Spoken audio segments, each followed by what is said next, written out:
ꯑꯍꯥꯟꯕꯃꯛꯇꯗ ꯊꯧꯔꯝ ꯃꯤꯠꯌꯦꯡ ꯇꯥꯕꯤꯔꯤꯕ ꯑꯃꯗꯤ ꯇꯥꯕꯤꯔꯤꯕꯁꯤꯡꯕꯨ ꯇꯔꯥꯝꯅ ꯑꯣꯛꯆꯕꯒ ꯂꯣꯏꯅꯅ ꯏꯀꯣꯛꯅꯣꯅ ꯈꯨꯔꯨꯝꯖꯔꯤ ꯂꯥꯟꯊꯣꯛꯆꯔꯤ ꯏꯁꯩ ꯁꯛꯅꯁꯤ ꯊꯧꯔꯝ ꯀꯣꯜ ꯇꯧꯕꯤꯗꯨꯅ ꯁꯔꯨꯛ ꯌꯥꯕꯤꯌꯨ ꯑꯩꯈꯣꯏꯒꯤ ꯀꯣꯟꯇꯦꯛ ꯅꯝꯕꯔ 7005-707-808 ꯍꯥꯡꯗꯨꯅ ꯊꯝꯖꯔꯦ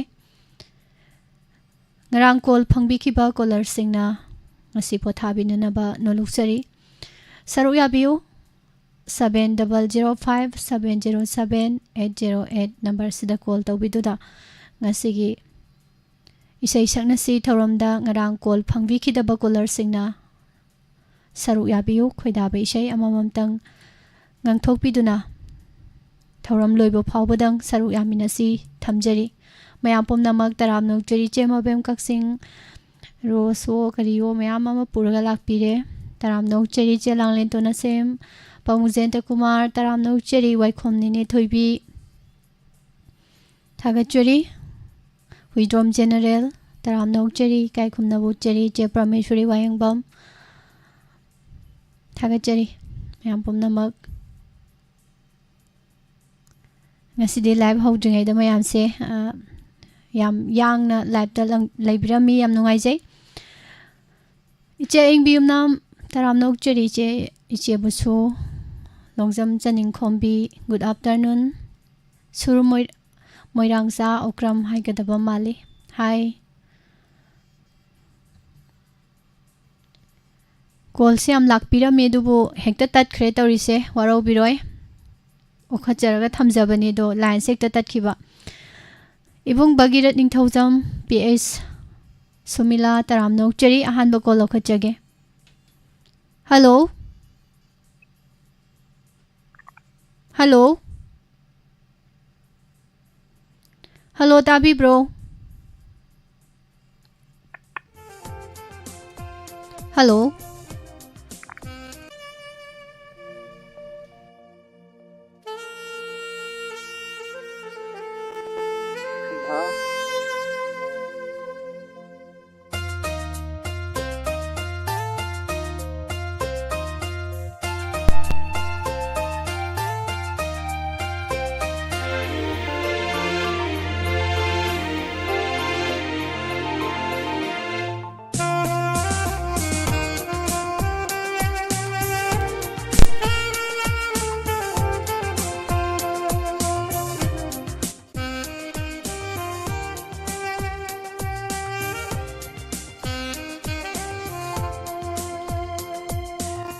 ꯍꯜꯂꯣ ꯍꯜꯂꯣ ꯕꯦꯝꯃ ꯇꯔꯥꯝꯅ ꯑꯣꯛꯆꯔꯤ ꯏꯃꯥ ꯏꯆꯥꯁꯨ ꯏꯃꯥꯅ ꯇꯔꯥꯝꯅ ꯑꯣꯛꯆꯔꯤ ꯏꯃꯥꯁꯦ ꯀꯨꯏꯔꯦ ꯈꯣꯟꯖꯦꯜ ꯇꯥꯈꯤꯗꯕ ꯏꯃꯥ ꯏꯆꯥ ꯄꯨꯁꯄꯥꯔꯥꯅꯤꯁꯦ ꯀꯨꯏꯔꯦ ꯏꯆꯥꯅ ꯐꯤ ꯏꯟꯕꯗꯣ ꯌꯥꯝ ꯐꯖꯩꯌꯦꯕꯀꯣ ꯐꯤ ꯏꯟꯕꯗꯩ ꯉꯁꯤ ꯐꯪꯉꯤꯅꯤꯅꯦ ꯍꯣꯏ ꯏꯃꯥꯁꯦ ꯀꯣꯜ ꯐꯪꯗꯔꯦ ꯐꯪꯗꯕꯒꯤꯅꯦ ꯏꯃꯥꯗꯤ ꯍꯧꯖꯤꯛꯋꯥꯏꯗꯤ ꯐꯣꯟ ꯌꯥꯝ ꯐꯪꯗꯔꯦꯕꯀꯣ ꯍꯣꯏ ꯅꯝꯕꯗꯤ ꯑꯗꯨꯝ ꯅꯝꯖꯕ ꯊꯋꯥꯏꯗꯤ ꯌꯥꯎꯖꯕ ꯑꯗꯣ ꯏꯃꯥ ꯌꯥꯝ ꯀꯣꯜ ꯐꯪꯕ ꯐꯪꯗ꯭ꯔꯦ ꯌꯥꯝ ꯍꯥꯏꯕꯒꯤ ꯄꯥꯎ ꯋꯥꯔꯦꯗ ꯇꯥꯏꯌꯦ ꯌꯥꯝ ꯅꯨꯡꯉꯥꯏꯇꯦꯌꯦ ꯑꯩꯅ ꯏꯆꯥꯁꯤꯡꯁꯦ ꯅꯨꯡꯁꯤꯖꯈ꯭ꯔꯕ ꯎꯝ ꯑꯗꯩ ꯏꯆꯥ ꯑꯅꯧꯕ ꯑꯃ ꯌꯥꯎꯕ ꯖꯤꯕꯟꯗꯣ ꯑꯗꯨꯒꯁꯨ ꯈꯪꯅꯕꯁꯨ ꯐꯪꯖꯗꯦꯕ ꯑꯗꯨꯝ ꯎꯝ ꯅꯝꯕꯗꯤ ꯅꯝꯕ ꯃꯣꯏꯗ ꯁꯨꯛꯐꯪ ꯐꯪꯗꯕꯩ ꯋꯥꯅꯤꯗ ꯉꯁꯤꯗꯤ ꯐꯪꯉꯦ ꯌꯥꯝ ꯅꯨꯡꯉꯥꯏ ꯏꯃꯥ ꯑꯗꯣ ꯀꯔꯤ ꯃꯊꯦꯜ ꯆꯥꯕꯤꯕꯅꯣ ꯉꯁꯤꯁꯦ ꯉꯁꯤꯁꯦ ꯏꯃꯥꯁꯦ ꯀꯩꯅꯣ ꯇꯧꯋꯦ ꯄꯣꯡ ꯍꯋꯥꯏ ꯀꯥꯡꯁꯣꯏ ꯆꯥꯏꯌꯦ ꯁꯤꯡꯖꯨ ꯑꯃꯒ ꯏꯆꯥꯗꯤ ꯍꯥꯎꯕꯅꯦ ꯏꯃꯥ ꯑꯥ ꯉꯁꯤꯁꯦ ꯁꯧꯒ꯭ꯔꯤ ꯊꯣꯡꯕ ꯑꯃꯅꯦ ꯑꯗꯨꯒ ꯎꯝ ꯑꯉꯧꯕ ꯈꯤꯇꯪ ꯑꯃꯅꯦ ꯆꯥꯈ꯭ꯔꯦ ꯏꯃꯥ ꯑꯁ ꯅꯨꯡꯁꯤꯀꯣ ꯏꯆꯥꯁꯦ ꯀꯨꯏꯔꯦꯀꯣ ꯏꯃꯥ ꯑꯩꯈꯣꯏ ꯈꯪꯅꯔꯛꯄꯁꯦ ꯑꯁꯦꯡꯕꯅꯦ ꯑꯋꯣꯏꯕ ꯏꯃꯥ ꯌꯥꯝ ꯅꯨꯡꯁꯤ ꯅꯨꯡꯁꯤꯈꯔꯦ ꯑꯋꯣꯏꯕ ꯏꯆꯥꯅꯦ ꯎꯝ ꯑꯋꯣꯏꯕ ꯏꯆꯥ ꯍꯣꯏꯅ ꯐꯤ ꯏꯟꯕꯗꯣ ꯌꯥꯝ ꯐꯖꯩꯌꯦ ꯏꯆꯥ ꯅꯤꯉꯣꯜ ꯑꯍꯨꯝꯅ ꯐꯤ ꯏꯟꯕꯗꯣ ꯍꯣꯏ ꯌꯥꯝ ꯊꯥꯒꯠꯆꯔꯤ ꯐꯖꯖꯥꯠꯅꯤ ꯏꯃꯥ ꯌꯥꯝ ꯅꯨꯡꯉꯥꯏꯖꯩ ꯏꯃꯥꯈꯣꯏ ꯑꯥ ꯃꯌꯥꯝꯅ ꯑꯗꯣ ꯅꯨꯡꯁꯤꯅ ꯎꯕꯤꯕ ꯍꯣꯏ ꯑꯗꯣ ꯏꯃꯥ ꯀꯔꯤ ꯏꯁꯩ ꯏꯃꯥꯁꯦ ꯉꯪꯕꯤꯗꯣꯏꯅꯣ ꯍꯥ ꯀꯔꯤ ꯏꯁꯩ ꯉꯪꯕꯤꯗꯣꯏꯅꯣ ꯉꯁꯤꯁꯤꯕꯣ ꯈꯪꯗꯦꯕ ꯏꯃꯥꯁꯦ ꯈꯪꯗꯦ ꯏꯁꯩꯒꯥꯁꯦ ꯂꯣꯏꯅꯃꯛ ꯀꯥꯎꯈ꯭ꯔꯦꯗ ꯈꯪꯗꯦꯗ ꯑꯗꯣ ꯏꯃꯥ ꯈꯪꯗꯦ ꯁꯣꯏꯔꯁꯨ ꯏꯆꯥꯅ ꯑꯗꯨꯝ ꯉꯥꯛꯄꯤꯔꯛꯑꯣ ꯈꯪꯗꯦ ꯑꯃ ꯏꯁꯩ ꯑꯃ ꯁꯛꯄ ꯍꯧꯔꯝꯃꯦꯗꯅꯀꯣ ꯏꯃꯥ ꯑꯥ ꯑꯗꯨꯒꯅꯦ ꯀꯥꯎꯊꯣꯛꯈ꯭ꯔꯕ ꯃꯈꯥꯗꯣ ꯑꯇꯩ ꯑꯇꯣꯞꯄ ꯑꯐꯥꯕ ꯏꯁꯩ ꯑꯃ ꯍꯦꯛꯇ ꯑꯥ ꯍꯥꯞꯆꯜꯂꯛꯑꯣꯕ ꯑꯗꯨꯅꯦ ꯑꯗꯨꯝ ꯇꯠꯍꯟꯗꯕꯤꯗ ꯏꯃꯥꯅ ꯍꯣꯏ ꯍꯩꯖꯕꯗꯣ ꯑꯗꯨꯝ ꯃꯔꯩ ꯑꯗꯨꯝ ꯁꯛꯊꯔꯛꯑꯣꯕ ꯍꯣꯏ ꯌꯥꯝ ꯏꯆꯥ ꯌꯥꯝ ꯅꯨꯡꯁꯤꯗ ꯈꯪꯗꯦꯗ ꯏꯃꯥ ꯍꯣꯏꯗꯤ ꯈꯪꯗꯦꯗ ꯁꯨꯡꯁꯤ ꯁꯤꯅꯤꯡꯗꯦ ꯈꯪꯉꯕ ꯁꯤꯈꯤꯔꯣꯏ ꯏꯃꯥ ꯁꯤꯕ ꯌꯥꯕ ꯅꯠꯇ꯭ꯔꯦ ꯍꯧꯖꯤꯛ ꯑꯦ ꯃꯌꯥꯝ ꯑꯦ ꯏꯆꯥ ꯏꯁꯨ ꯃꯌꯥꯝꯒꯤ ꯁꯛꯂꯛꯑꯒꯦ ꯀꯨꯝꯍꯩ ꯏꯃꯥ ꯌꯦꯡꯗꯅ ꯂꯩꯗꯧꯕꯅꯤ ꯏꯃꯥꯅ ꯈꯔ ꯁꯛꯆꯅꯤꯡꯕ ꯏꯁꯩ ꯑꯃ ꯁꯛꯀꯦ ꯍꯣꯏ ꯏꯁꯩ ꯁꯩꯁꯛꯄꯤꯗꯨꯅ ꯀꯞꯀꯦꯁꯨ ꯀꯞꯆꯁꯅꯨ ꯑꯁ ꯑꯩ ꯏꯁꯩꯁꯦ ꯃꯥꯅ ꯁꯤꯗꯣꯛꯄꯤꯔꯦꯅꯀꯣ ꯑꯗ ꯏꯃꯥꯅ ꯈꯔ ꯁꯛꯆꯅꯤꯡꯕ ꯏꯁꯩ ꯑꯃ ꯁꯛꯆꯔꯛꯑꯒꯦ ꯍꯣꯏ ꯏꯃꯥ ꯍꯧꯕꯤꯔꯛꯑꯣ ꯍꯧꯕꯤꯔꯛꯑꯣ ꯁꯛꯂꯛꯑꯒꯦ ꯎꯝ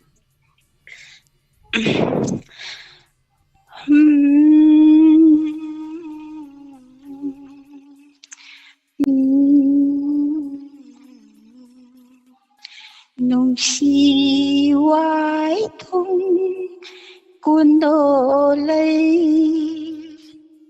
ꯂꯦꯡꯂꯒꯦ ꯅꯪꯕꯨ ꯑꯃꯃꯝꯇ ꯑꯣꯏꯅ 이곳이나 농시 와이통 꾼돌레이 랭라게 낭부 아마맘따 오이나 이곳이나 pamumakada nung silaman singlage mangjarak pa manglando mangpaunaba nung isida nung siway tung kundolay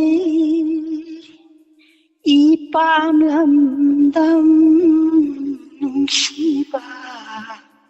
miin poiray tamhaurani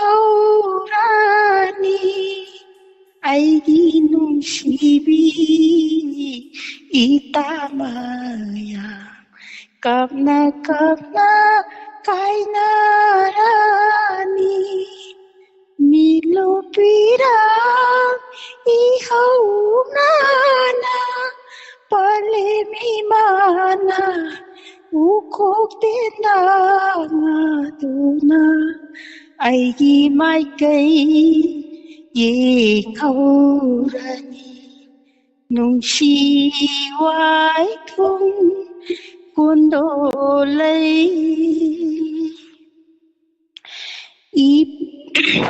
Puki mapantakhelay laynam jawi malika Puki mapantakhelay laynam jawi malika manjakada salani aidi layhauruko panthawing khonda layhauruko panthawing khonda ipamlamdam lakpada salamuko nakhoisu nungsiway thung kundolay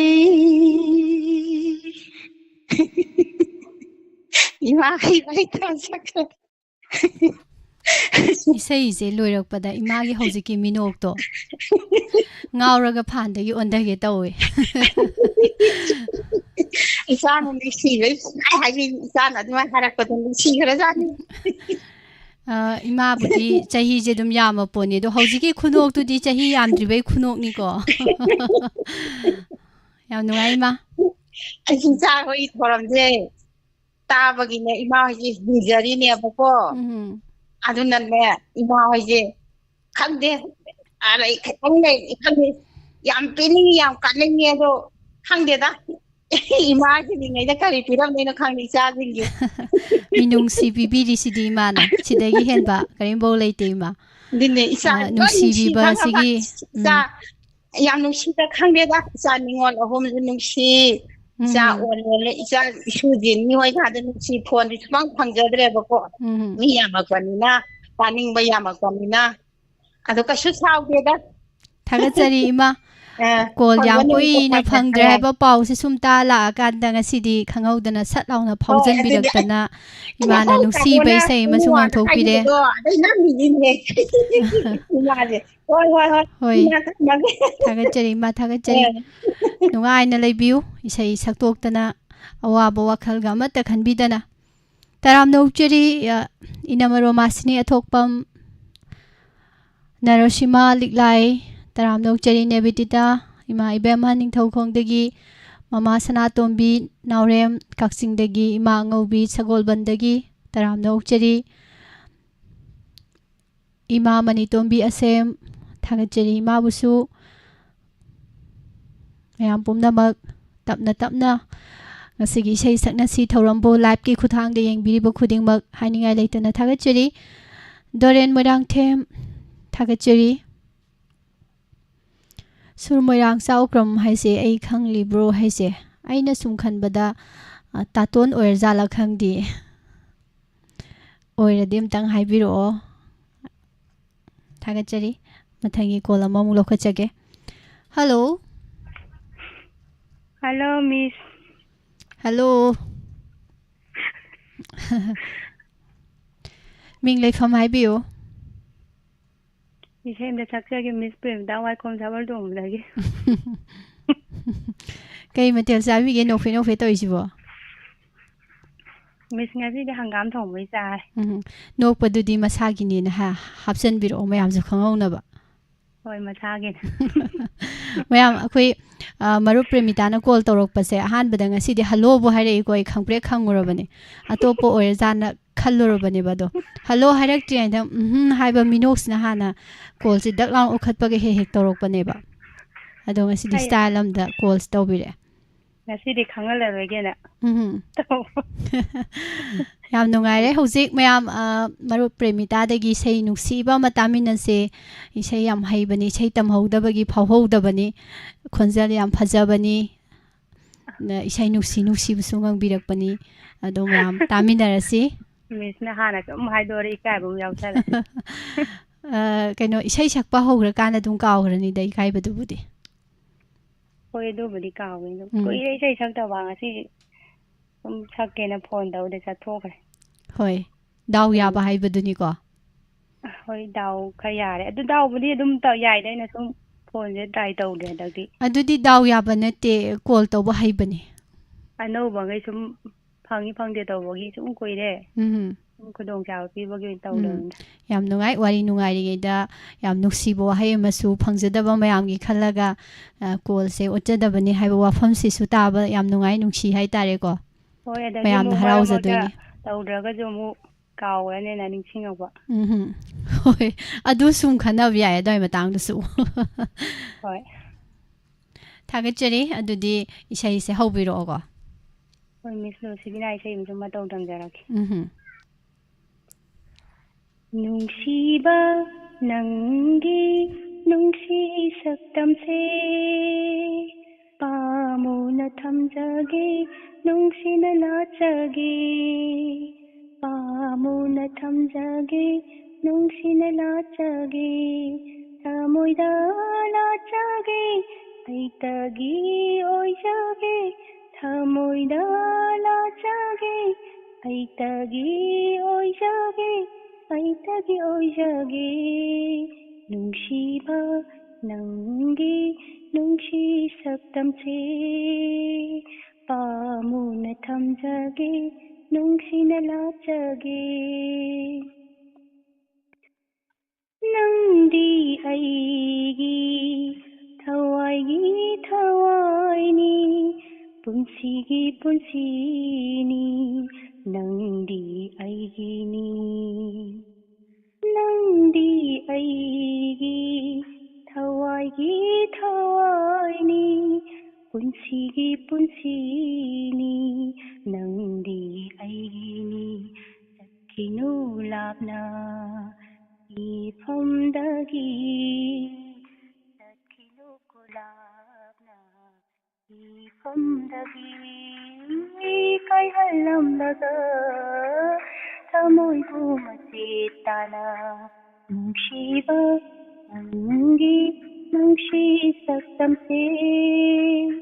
ꯄꯥꯃꯨꯅ ꯊꯝꯖꯒꯦ ꯅꯨꯡꯁꯤꯅ ꯌꯦꯡꯖꯒꯦ ꯂꯝꯂꯥꯟꯕ ꯀꯅꯥꯗꯁꯨ ꯌꯦꯡꯖꯔꯣꯏ ꯃꯤꯁꯤꯅ ꯅꯪꯉꯣꯟꯗ ꯉꯥꯎꯖꯒꯦ ꯅꯪꯉꯣꯟꯗ ꯆꯥꯛꯆꯒꯦ ꯂꯝꯂꯥꯟꯕ ꯀꯅꯥꯗꯁꯨ ꯌꯦꯡꯖꯔꯣꯏ ꯃꯤꯁꯤꯅ ꯅꯪꯉꯣꯟꯗ ꯉꯥꯎꯖꯒꯦ ꯅꯪꯉꯣꯟꯗ ꯆꯥꯛꯆꯒꯦ ꯅꯪꯇꯒꯤ ꯋꯥꯈꯜꯗ ꯅꯣꯛꯆꯒꯦ ꯊꯃꯣꯏ ꯅꯪꯇꯒꯤ ꯋꯥꯈꯜꯗ ꯅꯣꯛꯆꯒꯦ ꯊꯃꯣꯏ ꯅꯪꯇꯒꯤ ꯃꯩꯔꯤꯗ ꯀꯦꯝꯇꯒꯦ ꯄꯨꯟꯁꯤꯁꯦ ꯅꯨꯡꯁꯤꯕ ꯅꯪꯒꯤ ꯅꯨꯡꯁꯤ ꯁꯛꯇꯝꯁꯦ ꯄꯥꯃꯨꯅ ꯊꯝꯖꯒꯦ ꯅꯨꯡꯁꯤꯅ ꯂꯥꯠꯆꯒꯦ ꯊꯃꯣꯏꯗ ꯂꯥꯠꯆꯒꯦ ꯑꯩꯇꯒꯤ ꯑꯣꯏꯖꯒꯦ ꯊꯃꯣꯏꯗ ꯂꯥꯠꯆꯒꯦ ꯑꯩꯇꯒꯤ ꯑꯣꯏꯖꯒꯦ ꯑꯩꯇꯒꯤ ꯑꯣꯏꯖꯒꯦ ꯅꯨꯡꯁꯤꯕ ꯅꯪꯒꯤ ꯅꯨꯡꯁꯤ ꯁꯛꯇꯝꯁꯦ पामुन थमजगे नुंगशिना लाचगे पामुन थमजगे नुंगशिना लाचगे miss loser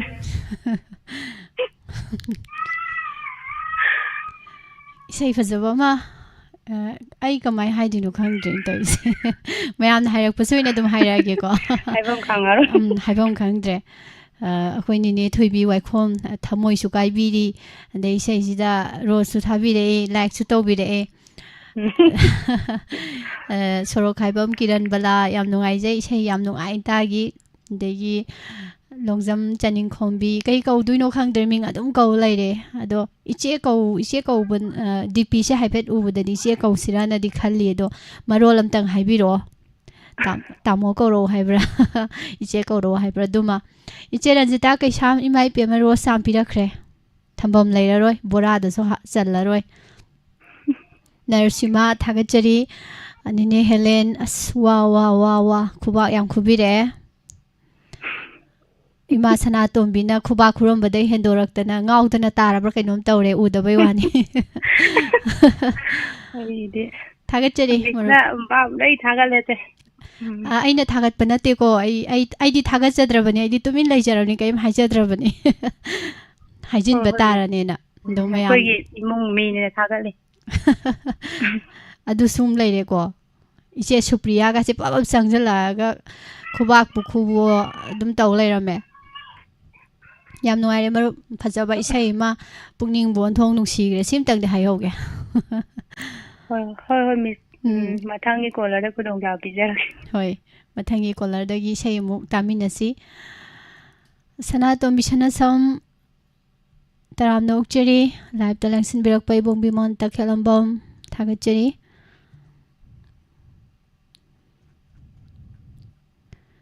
इचेरोमिता Sanasam good afternoon Nancy डिक्सेंटरी तराम नोकचरी इचेमबेम शांति मयांग लंबम थागचरी सिबिलो मिंगजे अदुम पारेको खेदा ममा खेदाबती कोंथौजम थागचरी मथंगी कॉल अमु लोखसगे दो पाबोंग बुद्धिचंद्र तराम नोकचरी दाइबोम चायुमनाम रंजना खुमन तराम नोकचरी पाबुंग मधुचंद्र हाइदोबने आई सोइग्रे थागचरी पाबुंगसु thank you hello hello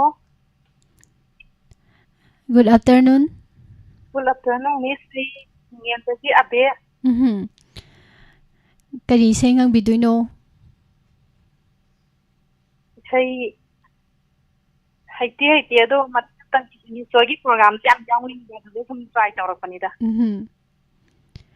programme से सुम तारुबदगी इसादा इसे एमतंग ngang नुंगाइनिगा खलकपा मतंग दुनेबको होय मिस अदुदी मयाम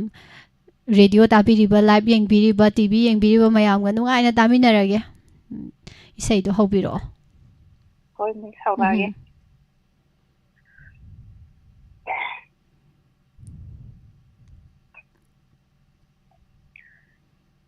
मेरा थागी सनारी मारंगा नलई बसमनी पोगी neon पुनामा mabung maupa kunamatna nakau jaba thasida harau minok loina na mapanandam dala sabatha harau minok loina na mapanandam dala sabatha angang oiringai pansida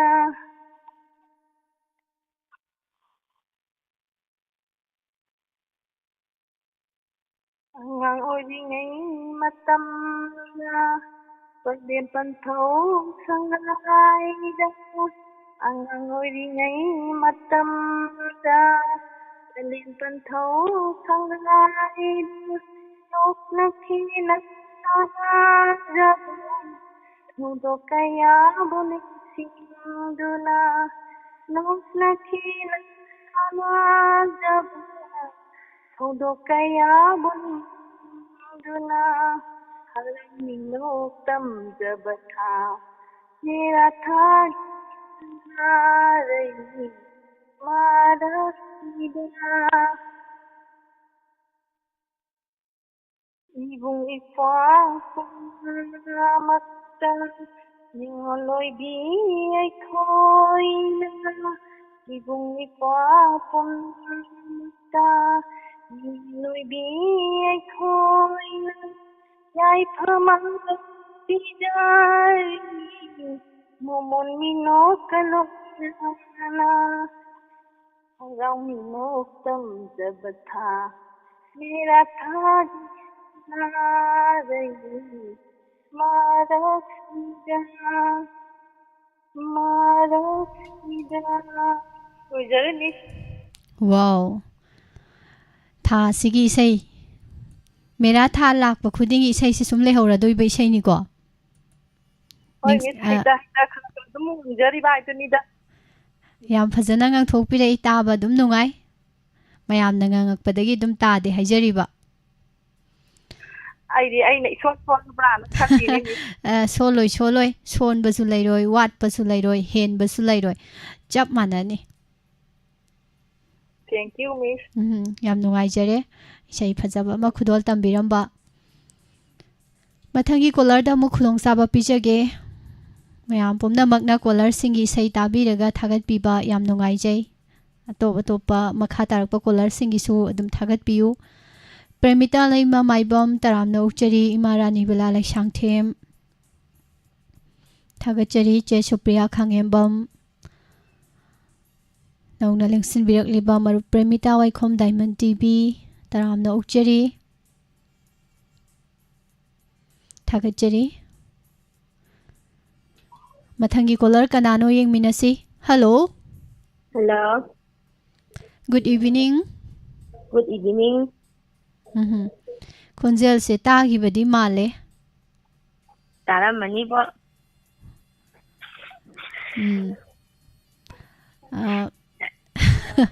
kay hay hangdino ado ai posi phai le kai de gine hongbam punima ne ba kuire ko ise ga thengna da ba se kuire thengna da ba kuire su thengna da ba kuire su kaudi kaujadri ko aina ju kaw je atai du dum thengnai ye India ju thengnai Nirmala ju thengnai nang khakni thengna da ba adu da ngasi de hekta thengna ru rage na mane thengna ru rage thaba ingang ga tu thok lep thoi eraga mane cheng khapam bane cheng khapa ga de uye ise na cheng khappa du uye adu ne ba chap launa lepaga masidi amta tauge da he na thamamaga kol met padu uye ba ꯑꯗꯨꯅꯦ ꯎꯔꯝꯒꯅꯦꯕ ꯌꯥꯝ ꯅꯨꯡꯉꯥꯏꯔꯦ ꯏꯆꯦ ꯀꯔꯤ ꯏꯁꯩ ꯉꯪꯗꯣꯏꯅꯣ ꯑꯁ ꯈꯪꯗꯦꯉꯣ ꯏꯁꯩ ꯑꯃꯈꯛꯇꯪ ꯉꯪꯉꯛꯀꯦ ꯑꯩꯗꯤ ꯑꯃꯈꯛꯇꯪ ꯆꯦꯡ ꯈꯞꯄꯨꯕꯒꯤ ꯅꯥꯇꯣꯟꯒꯥꯁꯤꯁꯨ ꯀꯩꯅꯣꯝ ꯇꯧꯔꯦ ꯎꯔꯣꯏꯗꯧꯅꯤꯅ ꯀꯔꯤꯝ ꯈꯜꯂꯨꯔꯅꯨ ꯉꯪꯉꯛꯑꯒꯦꯀꯣ ꯑꯗꯨꯗꯤ ꯍꯧꯖꯜꯂꯣ ꯏꯆꯦ ꯍꯧꯖꯜꯂꯣ ꯍꯧꯖꯜꯂꯒꯦ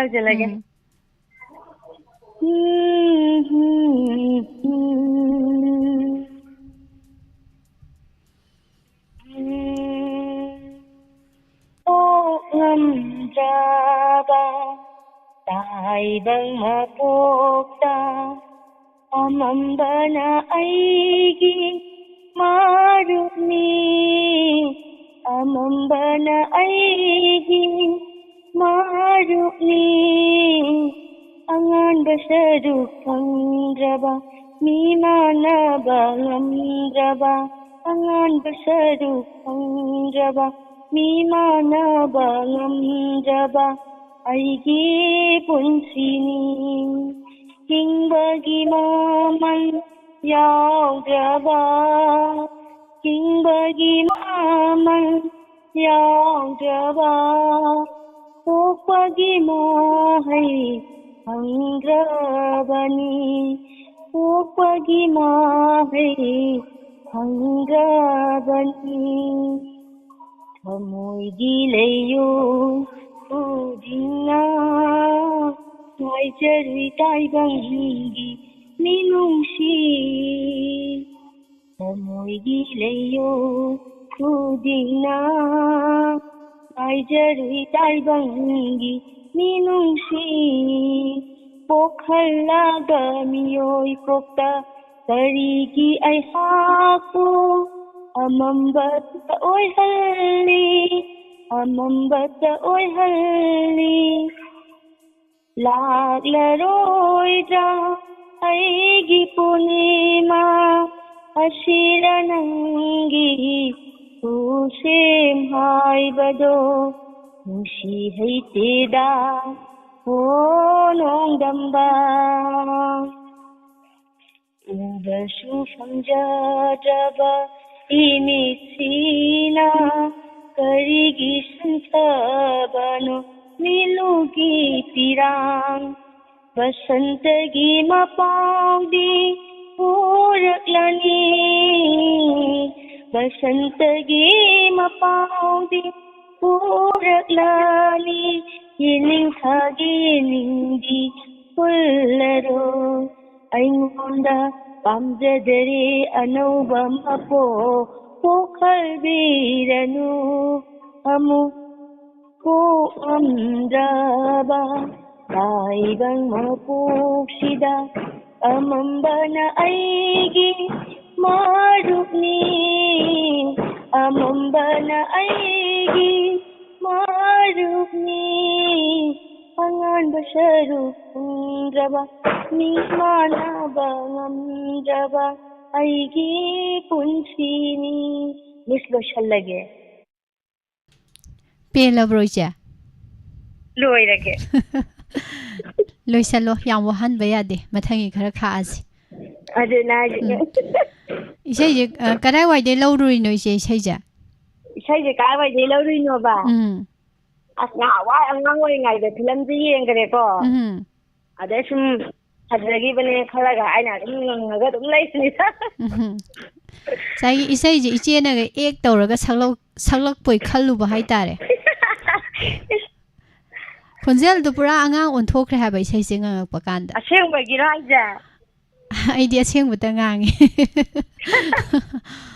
ꯐꯔꯦ ꯐꯔꯦ ꯑꯗꯨꯗꯤ ꯃꯌꯥꯝ ꯃꯊꯪꯒꯤ ꯀꯣꯂꯔꯗ ꯑꯃꯨꯛ ꯆꯥꯟꯁ ꯄꯤꯖꯔꯒꯦ ꯌꯥꯝ ꯅꯨꯡꯉꯥꯏꯖꯩ ꯏꯆꯦ ꯊꯥꯒꯠꯆꯔꯤ ꯌꯥꯝ ꯅꯨꯡꯁꯤꯕ ꯏꯁꯩ ꯑꯃ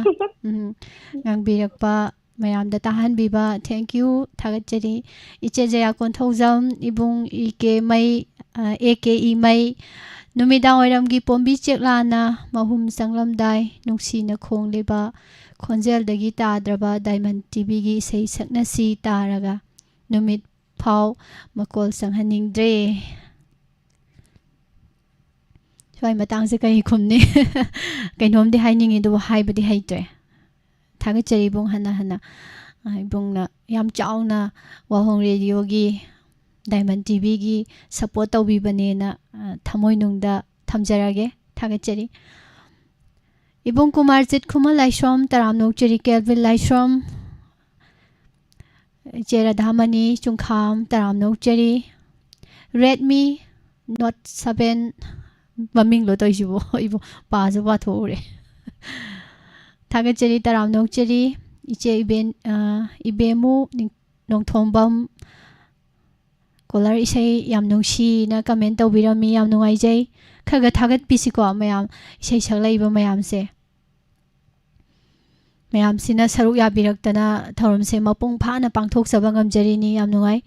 इबुंग जिते निंगथौजम गुड इवनिंग उसम सुसिला तरामनोचरी थागचरी निर्मला वाहेंबम नेने साबित्री लाइटोंजम जोया तरामनोचरी नौना लेंसिनबिरक्लिबसिंगबुसु सापम शांतिबला तरामनोचरी मथंगी कॉल अमुक लौखचगे hello hello good evening miss नुक्सीबी गुड इवनिंग आइगी party ngato oira male tawrije माने इनाव नुपीगी इसाइदी ताहौद्रिये आइसु इनचिंग चलुये isai saktriye je ꯑꯣ ꯑꯗꯨꯗꯤ ꯑꯩ ꯇꯥꯔꯅꯕ ꯑꯃ ꯍꯣꯔꯦꯟ ꯁꯛꯂꯛꯑꯗꯕꯅꯤ ꯐꯖꯕ ꯑꯃ ꯃꯃꯥꯡꯗ ꯁꯛꯈꯤꯕ ꯄꯨꯈꯥꯎꯗꯒꯤ ꯏꯃꯥ ꯅꯨꯡꯁꯤꯕꯤꯗꯨꯅ ꯁꯛꯈꯤꯕꯗꯨꯁꯨ ꯌꯥꯝ ꯐꯖꯩ ꯍꯣꯏ ꯑꯩꯁꯨ ꯄꯨꯈꯥꯎ ꯅꯤꯉꯣꯟꯅꯤꯅ ꯏꯃꯥꯗꯨ ꯌꯥꯝ ꯅꯨꯡꯁꯤ ꯊꯥꯒꯠꯆꯒꯦ ꯌꯥ ꯐꯣꯟ ꯇꯧꯖꯔꯛꯂꯤꯕ ꯑꯩ ꯂꯥꯏꯃꯅꯥꯏ ꯑꯋꯥꯡ ꯂꯩꯀꯥꯏꯗꯒꯤ ꯍꯩꯀ꯭ꯔꯨꯖ ꯃꯁꯥꯅꯤ ꯃꯤꯁ ꯊꯥꯒꯠꯆꯔꯤ ꯏꯆꯦ ꯀꯩ ꯃꯊꯦꯜ ꯆꯥꯈꯤꯕꯅꯣ ꯉꯁꯤꯁꯤꯕꯣ ꯑꯣ ꯉꯁꯤꯗꯤ ꯂꯐꯨ ꯑꯣꯏꯅ ꯏꯔꯣꯜꯂꯦ ꯋꯦꯜꯀꯝ ꯑꯗꯣ ꯉꯥꯃꯨ ꯈꯔ ꯂꯩꯅ ꯅꯪ ꯇꯥꯃꯣꯅ ꯏꯔꯣꯝꯕ ꯆꯥꯖꯦꯌꯦ ꯉꯥ ꯑꯃ ꯇꯧꯊꯣꯛꯑꯦ ꯑꯗꯨꯒ ꯂꯣꯜꯂꯦ ꯍꯧꯖꯤꯛꯀꯤ ꯂꯩꯔꯤꯕ ꯀꯩꯅꯣꯁꯤꯒ ꯐꯤꯕꯝꯁꯤꯒ ꯌꯥꯝ ꯆꯥꯟꯅꯕ ꯃꯊꯦꯜꯅꯤ ꯏꯆꯦ ꯃꯥꯅꯦ ꯃꯥꯅꯦ ꯑꯗꯩ ꯍꯧꯖꯤꯛꯁꯦ ꯅꯨꯡꯊꯤꯟ ꯌꯥꯝ ꯅꯣꯡ ꯀꯟꯅ ꯇꯥꯈꯤꯗ꯭ꯔꯣ ꯑꯗ ꯑꯩꯈꯣꯏꯁꯦ ꯀꯟꯅ ꯇꯥꯕꯗꯣ ꯍꯥꯡꯈꯤꯕꯗ ꯉꯥ ꯐꯥꯕ ꯑꯃꯨꯛ ꯆꯦꯜꯂꯨꯏꯌꯦ ꯃꯤꯟꯗ ꯑꯃꯨꯛ ꯆꯦꯜꯂꯨꯔꯦ ꯐꯧ ꯇꯛꯄ ꯑꯗꯒꯤ ꯄ꯭ꯔꯣꯒꯥꯝꯁꯦ ꯌꯥꯎꯅꯤꯡꯃꯟꯗꯅ ꯇꯧꯔꯛꯏꯅꯦ ꯉꯥ ꯌꯥꯏꯅ ꯉꯥꯁꯦ ꯍꯧꯖꯤꯛ ꯑꯇꯦꯛ ꯑꯅꯧꯁꯦ ꯈꯔ ꯃꯆꯥ ꯃꯁꯨꯁꯦꯀꯣ ꯑꯥꯎ ꯑꯗꯨꯝ ꯍꯥꯎꯕꯅꯤ ꯏꯆꯦ ꯊꯣꯡꯉꯕꯁꯨ ꯑꯗꯨꯝ ꯍꯥꯎꯕꯅꯤ ꯍꯣꯏ ꯑꯗꯨꯗꯤ ꯏꯆꯦꯒꯤ ꯏꯁꯩ ꯑꯃꯨꯛ ꯍꯧꯖꯜꯂꯛꯑꯣ ꯑꯣ ꯏꯁꯩꯗꯣ ꯅꯣꯡ ꯆꯨꯈꯤꯕꯒꯤ ꯍꯥꯡꯈꯤꯕ ꯏꯁꯩ ꯑꯃ ꯑꯣꯏꯅ ꯁꯛꯂꯛꯑꯒꯦ ꯑꯗꯨꯅ ꯆꯥꯟꯅꯔꯗꯧ ꯃꯥꯜꯂꯦ ꯍꯧꯖꯔꯛꯂꯒꯦ ꯆꯨꯔꯝꯕ ꯅꯣꯡꯁꯨ ꯂꯦꯞꯈꯔꯦ ꯁꯪꯕꯥꯅꯔꯦ ꯆꯤꯡꯌꯥ ꯇꯝꯌꯥ ꯌꯦꯅꯧ ꯌꯦꯅꯤꯡꯒ ꯂꯣꯏꯅꯅ ꯌꯦꯡꯂꯨ ꯈꯨꯗꯤꯡꯗ ꯏꯅꯧ ꯇꯅꯧꯔꯦ ꯄꯨꯛꯅꯤꯡ ꯑꯩꯒꯤ ꯋꯥꯈꯜ ꯏꯅꯧ ꯇꯅꯧꯔꯦ ꯄꯨꯛꯅꯤꯡ ꯑꯩꯒꯤ ꯋꯥꯈꯜ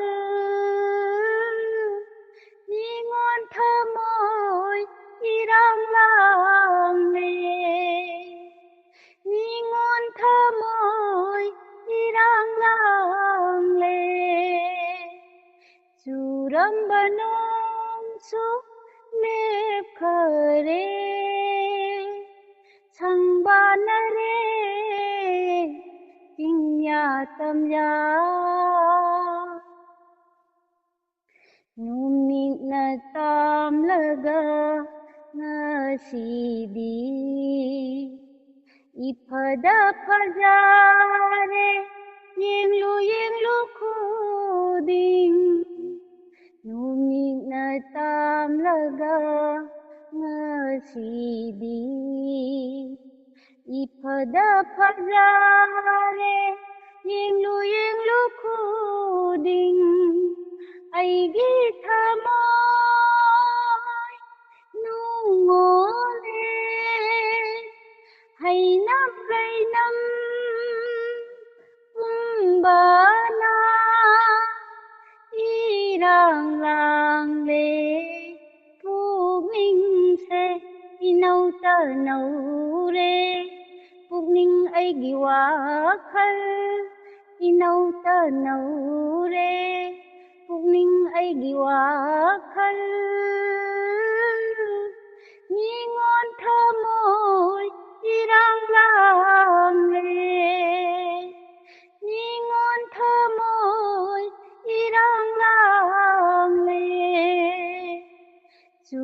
ꯆꯨꯔꯝꯕ ꯅꯣꯡꯁꯨ ꯂꯦꯞꯈꯔꯦ ꯁꯪꯕꯥꯅꯔꯦ ꯆꯤꯡꯌꯥ ꯇꯝꯌꯥ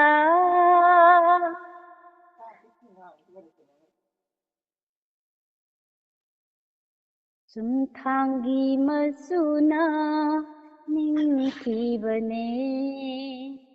ꯂꯝꯍꯦꯟꯕ ꯃꯥꯅ ꯏꯉꯥꯎ ꯉꯥꯎꯕꯅꯦ ꯆꯨꯝꯊꯥꯡꯒꯤ ꯃꯆꯨꯅ ꯅꯤꯡꯊꯤꯕꯅꯦ ꯅꯨꯡꯁꯤꯕ ꯃꯥꯅ ꯏꯉꯥꯎ ꯉꯥꯎꯕꯅꯦ ꯆꯦꯛꯂꯥ ꯁꯪꯒꯨꯅ ꯐꯖꯕꯅꯦ ꯆꯦꯛꯂꯥ ꯁꯪꯒꯨꯅ ꯐꯖꯕꯅꯦ ꯂꯝꯍꯦꯟꯕꯤ ꯊꯃꯣꯏꯗ ꯄꯣꯊꯥꯗꯔꯦ ꯏꯔꯥꯡ ꯂꯥꯡꯂꯦ ꯅꯨꯡꯉꯣꯜꯂꯦ ꯆꯨꯔꯝꯕ ꯅꯣꯡꯁꯨ ꯂꯦꯞꯈꯔꯦ ꯁꯪꯕꯥꯅꯔꯦ ꯆꯤꯡꯌꯥ ꯇꯝꯌꯥ ꯌꯦꯅꯧ ꯌꯦꯅꯤꯡꯒ ꯂꯣꯏꯅꯅ ꯌꯦꯡꯂꯨ ꯌꯦꯡꯂꯨ ꯈꯨꯗꯤꯡꯗ ꯏꯅꯧ ꯇꯅꯧꯔꯦ ꯄꯨꯛꯅꯤꯡ ꯑꯩꯒꯤ ꯋꯥꯈꯜ ꯏꯅꯧ ꯇꯅꯧꯔꯦ ꯄꯨꯛꯅꯤꯡ ꯑꯩꯒꯤ ꯋꯥꯈꯜ ꯅꯤꯡꯉꯣꯜ ꯊꯃꯣꯏ ꯏꯔꯥꯡ ꯂꯥꯡꯂꯦ ꯅꯤꯡꯉꯣꯜ ꯊꯃꯣꯏ ꯏꯔꯥꯡ ꯂꯥꯡꯂꯦ ꯃꯤꯁ ꯂꯣꯏꯁꯤꯟꯖꯔꯒꯦ ꯊꯥꯒꯠꯆꯔꯤ ꯏꯆꯦ ꯏꯁꯩ ꯐꯖꯕ ꯑꯃ ꯉꯥꯡꯊꯣꯛꯄꯤꯔꯛꯄ ꯃꯤꯁꯄꯨꯁꯨ ꯊꯥꯒꯠꯆꯔꯤ ꯁꯩꯁꯛꯄꯤꯗꯒꯤ ꯇꯥꯗꯅ ꯁꯛꯂꯛꯑꯦ ꯃ꯭ꯌꯨꯖꯤꯛ ꯌꯥꯎꯗ꯭ꯔꯁꯨ ꯇꯥꯕ ꯌꯥꯝ ꯅꯨꯡꯉꯥꯏ ꯍꯥꯏꯗꯅ ꯀꯣꯃꯦꯟꯁꯨ ꯇꯧꯕꯤꯔꯛꯑꯦ ꯍꯥꯏꯇꯥꯔꯦ ꯂꯥꯏꯞꯇ ꯂꯩꯕꯤꯕꯁꯤꯡꯅ ꯍꯥꯏꯇꯥꯔꯦꯀꯣ ꯏꯆꯦ ꯍꯣꯏ ꯍꯣꯏ ꯍꯣꯏ ꯃꯤꯁ ꯅꯨꯡꯁꯤꯕꯤꯕꯗꯤ ꯂꯥꯏꯞꯇ ꯂꯩꯕꯤꯕꯁꯤꯡꯁꯨ ꯑꯩꯈꯣꯏ ꯏꯃꯨꯡ ꯃꯅꯨꯡ ꯑꯝꯇꯒꯨꯝꯕꯅꯤꯅ ꯑꯗꯣ ꯏꯆꯦ ꯉꯁꯤ ꯅꯨꯃꯤꯗꯥꯡꯗꯤ ꯆꯥꯛ ꯈꯔ ꯆꯪꯗꯧꯕ ꯃꯥꯜꯂꯤ ꯍꯣꯏ ꯃꯤꯁ ꯉꯁꯤ ꯇꯥꯃꯣꯅ ꯑꯃꯨꯛꯁꯨ ꯆꯠꯈ꯭ꯔꯦ ꯂꯨ ꯀꯥꯏꯕ ꯍꯣꯏ ꯑꯗꯣ ꯈꯔ ꯅꯛꯅꯔꯗꯤꯀꯣ ꯃꯤꯁ ꯍꯣꯏꯁꯨ ꯑꯗꯨꯝ ꯄꯤꯕꯤꯔꯛꯄ ꯌꯥꯕꯅꯦ ꯈꯔ ꯂꯥꯞꯈꯤꯕꯁꯤꯗ ꯎꯄꯥꯏ ꯂꯩꯇ꯭ꯔꯦ ꯍꯣꯏ ꯌꯥꯝ ꯅꯨꯡꯉꯥꯏꯖꯩ ꯏꯆꯦ ꯃꯇꯥꯡ ꯆꯥꯕ ꯑꯃꯗꯀꯣ ꯍꯣꯏ ꯍꯣꯏ ꯂꯥꯛꯈꯤꯅꯤ ꯍꯦꯛ ꯐꯝꯃꯤꯟꯅꯔ ꯂꯣꯏꯔꯦꯗ ꯍꯣꯏꯗ ꯌꯥꯝ ꯂꯥꯛꯈꯤꯗꯧ ꯂꯩꯔꯤꯗ ꯊꯥꯒꯠꯆꯔꯤ ꯍꯣꯏ ꯍꯣꯏ ꯊꯝꯃꯦ ꯊꯝꯃꯦ ꯕꯤꯖꯣꯏ ꯇꯣꯡꯕ꯭ꯔꯣꯝ ꯊꯥꯒꯠꯆꯔꯤ ꯍꯟꯅ ꯍꯟꯅ ꯀꯃꯦꯟ ꯇꯧꯕꯤꯔꯛꯄ ꯃꯌꯥꯝ ꯄꯨꯝꯅꯃꯛ ꯏꯁꯩ ꯁꯛꯄꯤꯌꯣ ꯍꯥꯏꯕ ꯋꯥꯍꯩꯁꯦ ꯍꯥꯏꯔꯛꯄꯁꯦ ꯃꯌꯥꯝ ꯑꯩꯅꯕꯨ ꯏꯁꯩ ꯁꯛꯅꯤꯡꯉꯝꯃꯣꯏꯗ꯭ꯔꯅꯦ ꯁꯛꯅꯤꯡꯉꯦꯕ ꯏꯁꯩꯁꯦ ꯁꯛꯅꯤꯡꯕꯁꯦ ꯌꯥꯝ ꯐꯥꯎꯋꯦ ꯍꯥꯏꯇꯥꯔꯦꯀꯣ ꯃꯌꯥꯝꯅ ꯁꯨꯝ ꯏꯁꯩ ꯐꯖ ꯐꯖꯕ ꯁꯨꯝ ꯁꯛꯂꯛꯄꯁꯤꯗ ꯑꯗꯨ ꯏꯁꯩ ꯍꯣꯔꯦꯟ ꯁꯛꯎꯔꯀꯥꯟꯗ ꯏꯁꯩꯗꯣ ꯐꯖꯔꯣꯏꯗꯧꯕ ꯑꯃ ꯁꯨꯝ ꯂꯩꯕ ꯍꯥꯏꯇꯥꯔꯦꯀꯣ ꯑꯗꯨꯅ ꯐꯥꯖꯤꯜꯂꯒ ꯌꯥꯝ ꯋꯥꯅ ꯈꯥꯡꯉꯤꯕꯅꯤ ꯑꯗꯨꯕꯨ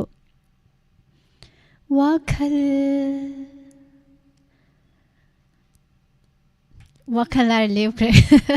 ꯏꯁꯩ ꯁꯛꯄ ꯈꯖꯤꯛꯇꯪ ꯅꯨꯡꯉꯥꯏꯇꯕ ꯃꯌꯥꯝ ꯑꯗꯨꯅꯅꯤ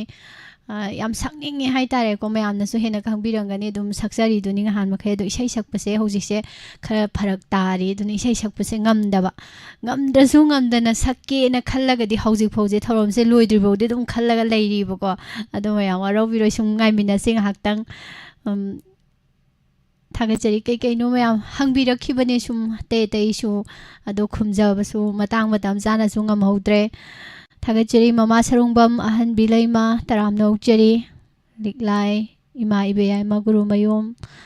ꯊꯥꯒꯠꯆꯔꯤ ꯏꯃꯥ ꯑꯊꯣꯛꯐꯝ ꯊꯣꯏꯅꯨ ꯊꯥꯒꯠꯆꯔꯤ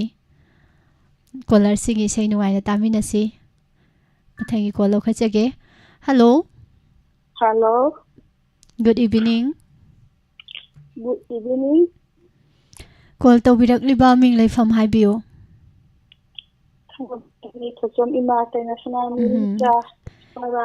ꯏꯃꯥ ꯀꯩꯅꯥꯁꯅꯥ ꯏꯁꯩ ꯑꯝꯇ ꯁꯛꯃꯤꯟꯅꯁꯤꯗꯅ ꯏꯃꯥꯒ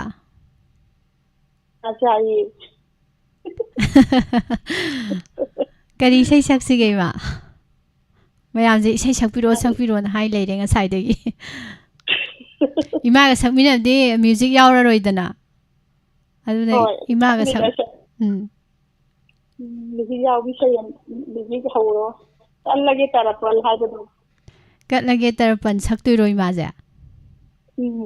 ꯑꯗꯨꯗꯤ ꯍꯧꯖꯜꯂꯛꯑꯣ ꯏꯃꯥ ꯑꯩ ꯃꯔꯛꯇ ꯁꯨꯝ ꯌꯥꯎꯕ ꯌꯥꯕ꯭ꯔꯥ ꯌꯦꯡꯒꯦ ꯌꯥꯎ ꯏꯆꯥꯒꯁꯨ ꯁꯛꯅꯤꯡꯉꯕꯗꯤ ꯏꯃꯥꯗꯣ ꯋꯥꯈꯜ ꯅꯨꯡꯉꯥꯏ ꯍꯧꯔꯛꯑꯒꯦ ꯍꯧꯕꯤꯔꯛꯑꯣ ꯏꯃꯥ ꯍꯧꯕꯤꯔꯛꯑꯣ कलगी तरफ मिलतीराना लांगन थाना लातदा कलगी तरफ मिलतीराना लांगन थाना लातदा Laisin tuman handuna Yintara umayana Laisin tuman handuna Yintara umayana Naitom tarabu punchi Maisa khaydi maku Taramasiya khaydadi No maisa Isana magsaw. Isana magsaw.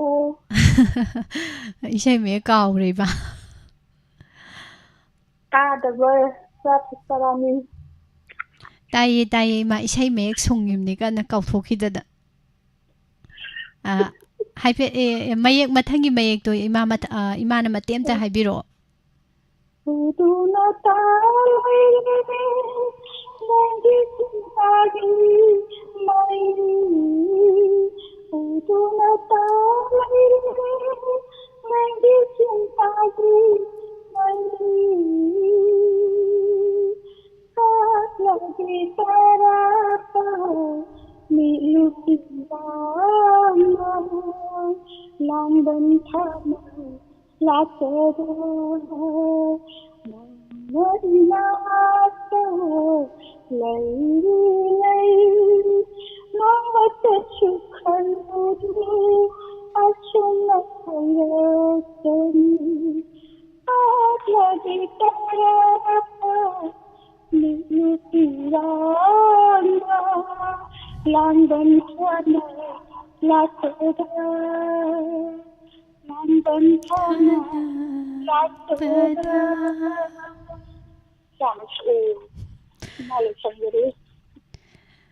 Isay tholo yadrinine ma somda sakkena somda start taw layramne mayek se tholo yadrine Ibong Kumarjitna isay makha taro haisini isay sum saudabaga ifa phajanbado taweba adunaneba Katlagi tarapal Mitlu pirangna Banthana lakpada Isay je makhaje laitre thagachari ima Ije thagachari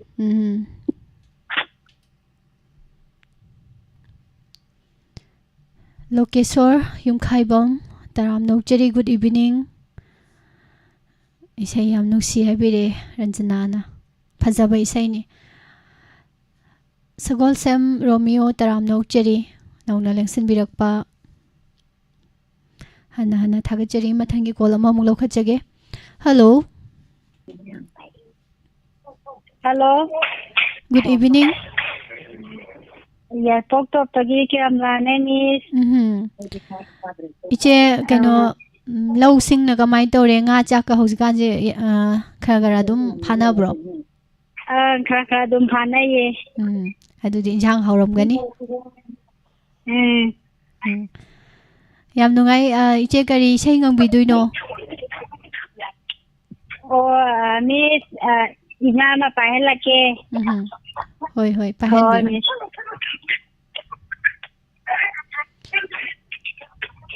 Hello 이마 이세 파대 할버가 놈 떠오리다 이제. 할로. 할로 따비 브로.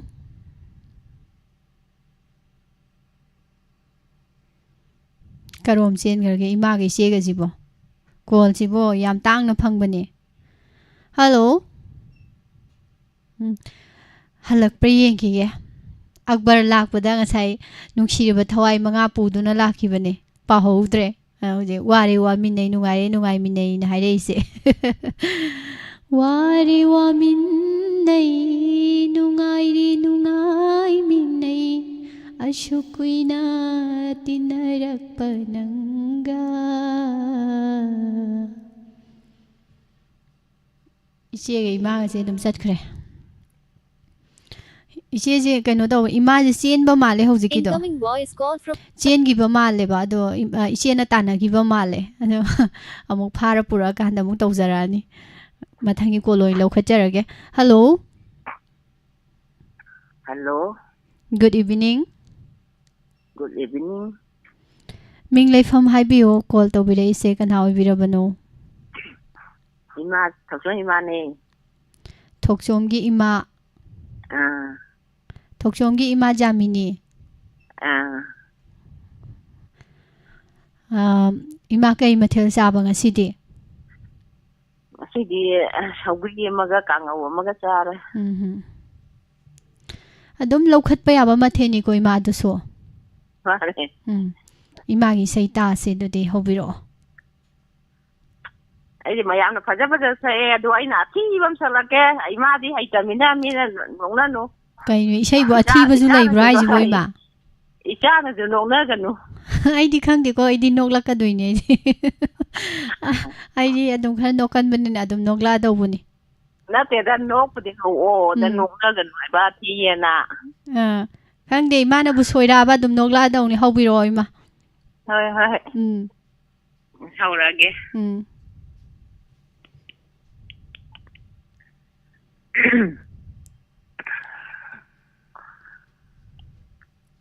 nungchiba tambiba lapara kainaba maitha langnaba thamoi dalaiman oinaba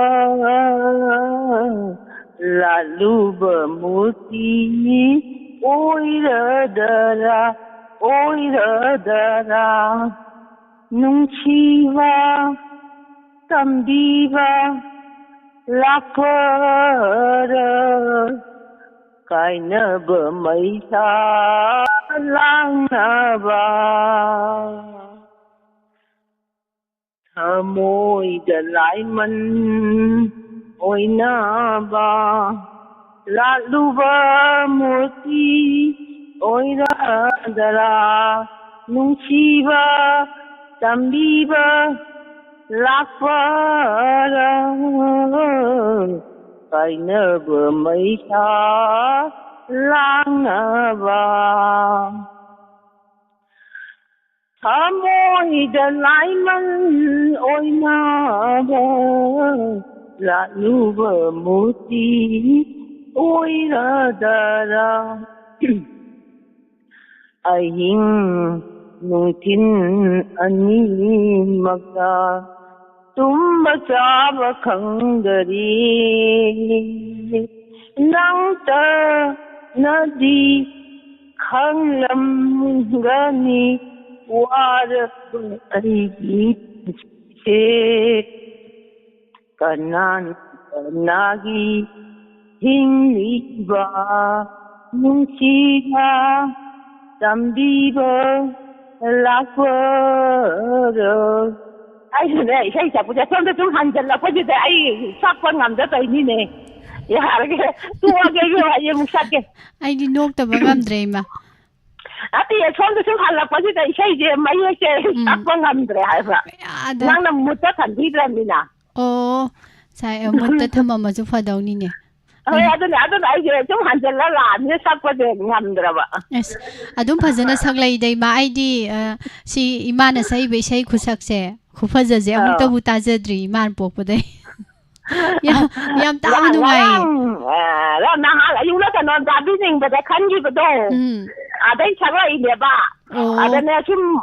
ꯃꯨꯠꯇ ꯊꯝꯍꯧꯗꯕꯅꯤꯅꯅꯦ ꯏꯁꯥꯗꯨꯗ ꯁꯨꯝ ꯍꯟꯖꯤꯜꯂ ꯂꯥꯛꯑꯕꯅꯤꯅ ꯃꯌꯦꯛꯁꯦ ꯁꯛꯄ ꯉꯝꯗ꯭ꯔꯕ ꯑꯗꯨꯅꯅꯤ ꯑꯁ ꯑꯩꯗꯤ ꯉꯁꯤꯒꯤ ꯀꯣꯂꯔꯁꯤꯡꯗꯒꯤ ꯏꯃꯥ ꯖꯥꯃꯤꯅꯤꯅ ꯐꯥꯁ ꯇꯥꯔꯦꯅ ꯂꯧꯔꯦꯀꯣ ꯑꯩ ꯐꯖꯅ ꯁꯛꯀꯗꯧꯅꯦꯕ ꯑꯗꯅꯦ ꯁꯨꯝ ꯍꯟꯖꯤꯜꯂ ꯂꯥꯛꯑꯕꯗꯨꯗꯅꯦ ꯉꯥꯎꯔꯕ ꯑꯩꯁꯦ ꯇꯥꯔꯒ ꯅꯨꯡꯉꯥꯏꯍꯟꯕ ꯉꯝꯕꯁꯦ ꯏꯃꯥꯒꯤ ꯍꯧꯖꯤꯛꯀꯤ ꯏꯁꯩ ꯈꯨꯁꯛꯇꯨꯗ ꯂꯩꯈ꯭ꯔꯦꯕ ꯑꯗꯨꯅꯦ ꯑꯩꯅ ꯉꯥꯡꯁꯤ ꯁꯨꯝ ꯍꯟꯖꯤꯜꯂꯛꯑꯕꯅꯤꯅꯅꯦ ꯁꯨꯝ ꯉꯝꯗ꯭ꯔꯦ ꯍꯥꯏꯕꯅꯤꯗ ꯁꯛꯄ ꯊꯥꯒꯠꯆꯔꯤ ꯏꯃꯥ ꯏꯁꯩ ꯌꯥꯝ ꯐꯖꯕ ꯏꯁꯩ ꯑꯃ ꯀꯔꯤ ꯅꯨꯡꯁꯤꯕ ꯇꯝꯕꯤꯕ ꯂꯥꯛꯄꯔꯥ ꯀꯥꯏꯅꯕ ꯃꯩꯁꯥ ꯂꯥꯡꯅꯕ ꯐꯖꯩ ꯇꯥꯕꯤꯅꯤꯡꯗ ꯁꯛꯈꯤꯕ ꯈꯟꯈꯤꯕꯅꯦꯕ ꯁꯤ ꯏꯁꯩꯁꯦ ꯐꯖꯩ ꯊꯥꯒꯠꯆꯔꯤ ꯏꯃꯥ ꯃꯊꯪꯒꯤ ꯀꯣꯂꯔꯗ ꯑꯃꯨꯛ ꯈꯨꯗꯣꯡꯆꯥꯕ ꯄꯤꯖꯒꯦ ꯑꯩꯅ ꯍꯥꯏꯖꯤꯟꯕꯅꯗꯤꯀꯣ ꯃꯌꯥꯝ ꯑꯁꯦꯡꯕꯅꯤ ꯍꯧꯖꯤꯛꯀꯤ ꯏꯃꯥꯒꯤ ꯏꯁꯩ ꯈꯨꯁꯛꯇꯣ ꯇꯥꯕ ꯌꯥꯝ ꯅꯨꯡꯉꯥꯏꯇ꯭ꯔꯣ ꯑꯩꯗꯤ ꯅꯨꯡꯉꯥꯏ ꯑꯩꯈꯣꯏꯒꯤ ꯚꯣꯀꯦꯜꯁꯦ ꯅꯨꯄꯥꯒꯤ ꯇꯥꯏꯞꯇꯒ ꯇꯧꯔꯒ ꯌꯥꯝ ꯆꯥꯎꯅ ꯚꯣꯀꯦꯜꯗꯣ ꯌꯥꯝ ꯆꯥꯎꯅꯒ ꯌꯥꯝ ꯊꯥꯖꯗꯅ ꯁꯛꯂꯛꯄꯗꯣ ꯅꯨꯡꯉꯥꯏꯈ꯭ꯔꯦ ꯑꯗꯨꯅꯤ ꯍꯩꯔꯣꯛꯁꯤꯗ ꯃꯤꯡ ꯑꯝꯇꯪ ꯍꯥꯞꯆꯤꯜꯂꯗꯤ ꯍꯩꯔꯣꯛ ꯍꯥꯏꯁꯦ ꯍꯩꯔꯣꯛꯇꯩꯗꯤ ꯑꯣꯏꯔꯝꯃꯅꯦꯕꯀꯣ ꯑꯗꯣ ꯑꯥꯏꯗꯤꯁꯦ ꯐꯖꯕ ꯃꯃꯥ ꯕꯕꯥꯅ ꯊꯣꯟꯕꯤꯕ ꯃꯤꯡꯂꯦꯟꯗꯣ ꯑꯝꯇꯪ ꯅꯞꯁꯤꯜꯂꯗꯤ ꯀꯧꯕꯗ ꯅꯨꯡꯉꯥꯏꯖꯗꯧꯅꯤ ꯍꯥꯏꯒꯦꯅ ꯇꯧꯕꯅꯤ ꯑꯦꯂꯥꯡꯕꯝ ꯍꯦꯃꯥꯕꯇꯤ ꯇꯔꯥꯝꯅ ꯑꯣꯛꯆꯔꯤ ꯊꯥꯒꯠꯆꯔꯤ ꯃꯃꯥ ꯏꯕꯦꯝꯃꯨ ꯂꯤꯛꯂꯥꯏ ꯊꯥꯒꯠꯆꯔꯤ ꯂꯣꯀꯦꯁꯣꯔ ꯑꯛꯕꯔ ꯏꯕꯨꯡ ꯀꯨꯃꯥꯔꯖꯤꯠ ꯈꯨꯃꯟ ꯂꯥꯏꯁ꯭ꯔꯝ ꯊꯥꯒꯠꯆꯔꯤ ꯃꯊꯪꯒꯤ ꯀꯣꯜ ꯑꯃꯃꯨꯛ ꯂꯧꯈꯠꯆꯒꯦ ꯍꯜꯂꯣ ꯒꯨꯗ ꯏꯚꯤꯅꯤꯡ ꯃꯤꯁ ꯒꯨꯗ ꯏꯚꯤꯅꯤꯡ ꯃꯤꯁ ꯑꯩ ꯇꯣꯛꯈꯣꯡꯈꯣꯡꯗꯒꯤ ꯃꯃꯥ ꯕꯤꯃꯣꯂꯇꯥꯅꯤ ꯃꯃꯥ ꯕꯤꯃꯣꯂꯇꯥ ꯉꯁꯤꯁꯨ ꯑꯃꯨꯛ ꯊꯦꯡꯅꯔꯦ ꯌꯥꯝ ꯅꯨꯡꯉꯥꯏ ꯌꯥꯝ ꯅꯨꯡꯉꯥꯏ ꯑꯗꯣ ꯏꯃꯥ ꯀꯔꯤ ꯏꯁꯩꯅꯣ ꯉꯪꯕꯤꯗꯣꯏꯁꯤꯕꯣ ꯑꯩ ꯊꯣꯉꯥꯝ ꯂꯛꯁꯃꯤꯒꯤ ꯏꯁꯩ ꯑꯃ ꯁꯛꯆꯔꯛꯀꯦ ꯍꯧꯖꯔꯒꯦ ꯍꯣꯏ ꯏꯔꯥꯡꯒꯤ ꯃꯔꯨ ꯀꯥꯏꯅ ꯈꯣꯡꯂꯣꯏ ꯂꯩꯍꯧꯔꯦ ꯇꯣ ꯅꯪꯗꯤ ꯅꯤꯡꯕ ꯀꯥꯏꯅ ꯆꯠꯂꯦꯗꯣ ꯑꯩꯗꯤ ꯃꯩꯆꯥꯛꯁꯤ ꯄꯨꯗꯨꯅ ꯏꯔꯥꯡꯒꯤ ꯃꯔꯨ ꯀꯥꯏꯅ ꯈꯣꯡꯂꯣꯏ ꯂꯩꯍꯧꯔꯦ ꯇꯣ ꯅꯪꯗꯤ ꯅꯤꯡꯕ ꯀꯥꯏꯅ ꯆꯠꯂꯦꯗꯣ ꯑꯩꯗꯤ ꯃꯩꯆꯥꯛꯁꯤ ꯄꯨꯗꯨꯅ ꯅꯨꯡꯁꯤꯕꯒꯤ ꯃꯍꯩꯅ ꯑꯩꯆꯤꯡ ꯐꯥꯔꯕꯁꯤꯗ ꯇꯥꯌꯣꯟꯅꯅ ꯇꯝꯂꯝꯂꯦ ꯅꯤꯇꯤꯒꯤ ꯅꯣꯡꯗꯝꯁꯦ ꯅꯨꯡꯁꯤꯕꯒꯤ ꯃꯍꯩꯅ ꯑꯩꯆꯤꯡ ꯐꯥꯔꯕꯁꯤꯗ ꯇꯥꯌꯣꯟꯅꯅ ꯇꯝꯂꯝꯂꯦ ꯕꯤꯙꯤꯒꯤ ꯅꯣꯡꯗꯝꯁꯦ ꯀꯔꯝꯕ ꯃꯄꯣꯛꯇ ꯀꯅꯥꯏ ꯊꯃꯣꯏ ꯀꯥꯏꯈꯤꯗꯨꯅ ꯀꯔꯝꯕ ꯃꯄꯣꯛꯇ ꯀꯅꯥꯏ ꯊꯃꯣꯏ ꯀꯥꯏꯈꯤꯗꯨꯅ ꯀꯔꯤꯒꯤ ꯁꯤꯗ ꯆꯤꯟꯊꯔꯤꯕ ꯏꯔꯥꯡꯒꯤ ꯃꯔꯨ ꯀꯥꯏꯅ ꯈꯣꯡꯂꯣꯏ ꯂꯩꯍꯧꯔꯦꯗꯣ ꯅꯪꯗꯤ ꯅꯤꯡꯕ ꯀꯥꯏꯅ ꯆꯠꯂꯤꯗꯣ ꯑꯩꯗꯤ ꯃꯩꯆꯥꯛꯁꯤ ꯄꯨꯗꯨꯅ Mapaglangoy pamada Ngayong siba